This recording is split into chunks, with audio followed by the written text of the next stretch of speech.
Bienvenue dans un nouvel épisode du podcast Droit de l'immigration. Je suis l'avocat Fabio Locerbo et aujourd'hui nous abordons une question très concrète.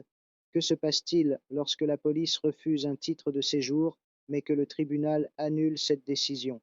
Nous parlons d'un jugement du tribunal de Bologne, procédure numéro 591 de 2025, concernant la reconnaissance de la protection spéciale.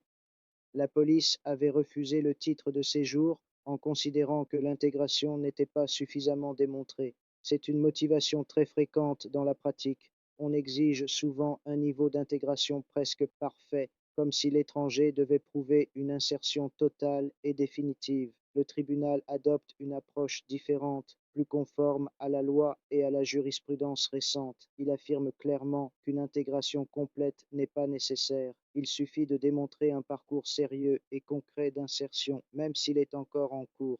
Dans le cas d'espèce, le demandeur disposait d'un contrat de travail, d'un revenu, avait suivi des cours de langue et vivait en Italie depuis plusieurs années.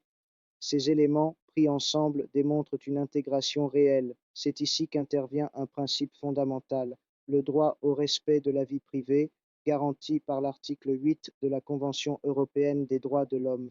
Il ne s'agit pas seulement de la famille, mais aussi des relations sociales, du travail et de la vie construite au fil du temps. Le tribunal affirme qu'éloigner une personne dans ces conditions signifie la déraciner et porter atteinte à ses droits fondamentaux. Il ajoute également un point essentiel. En l'absence de raisons liées à la sécurité ou à l'ordre public, l'intérêt de l'État à l'éloignement devient faible.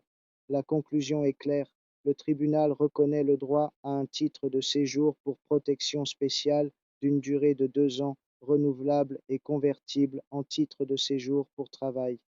Le message de cette décision est simple. Une personne qui travaille, s'intègre et construit sa vie en Italie ne peut pas être ignorée. Et c'est précisément sur ce terrain que se jouera de plus en plus l'avenir du droit de l'immigration.